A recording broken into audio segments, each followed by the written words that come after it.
அரசியலில் இரண்டு முக்கியமான நடைமுறைகள் உண்டு. ஒன்று பிம்பத்தை கட்டமைப்பது, இன்னொன்று களத்தில் இறங்கி களமாடுவது. இந்த இரண்டு நடைமுறைகளில் முதலாவது திமுகவிற்கு கைவந்த கலை, இரண்டாவது அதிமுகவிற்கு கைவந்த கலை.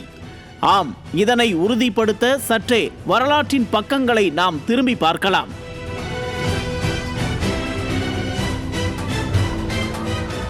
1996ஆம் ஆண்டு தேர்தலில் அதிமுக மிக கடுமையான தோல்வியை சந்தித்தது.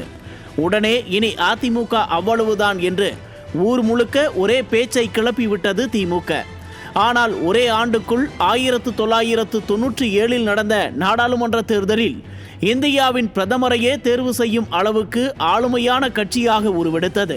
2011ஆம் ஆண்டு சட்டமன்ற தேர்தல் சமயத்தில் அப்போது ஆட்சியில் இருந்த திமுக தான் மீண்டும் ஆட்சி அமைக்கும் என்று எத்தனையோ கருத்து கணிப்புகள் சொன்னது.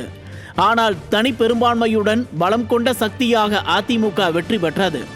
அதேபோல 2014ஆம் ஆண்டு நாடாளுமன்ற தேர்தலில் அதிமுக ஜெயிக்குமா என்று கேள்விகளை கட்டமைத்து அதிமுகவை துவண்டு போக செய்ய பகீரத பிரயத்தனங்களை செய்தது திமுக.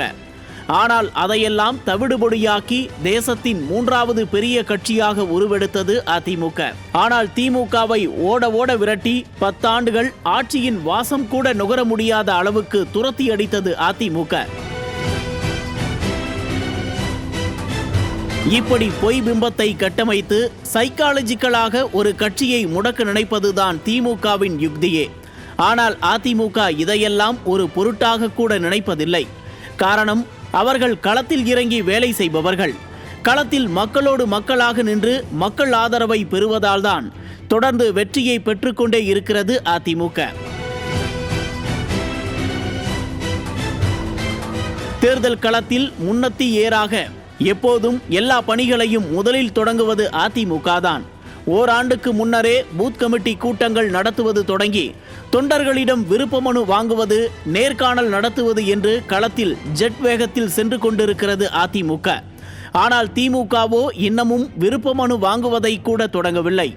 இதன் பிறகு நேர்காணல் நடத்தி வேட்பாளர் தேர்வு, கூட்டணி பேச்சுவார்த்தை என்று எத்தனையோ விவகாரங்கள் லைன் கட்டி நிற்கின்றன.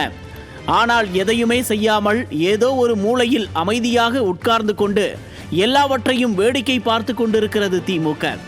ஆக பொய் பிம்பத்தை கட்டமைத்தே ஆட்சியை பிடித்து விடலாம் என்று எண்ணுகிறதா திமுக? களத்தில் ஜெட் வேகத்தில் சென்று கொண்டிருக்கும் அதிமுகவிற்கு ஈடு கொடுக்க முடியாமல் திணறுகிறதா திமுக? அரசியல் களத்தில் தேங்கி போய் விட்டதா திமுக என்றெல்லாம் அலசி ஆராய விளைகிறது இன்றைய நியூஸ் ஜே உரிமை குரல் நிகழ்ச்சி.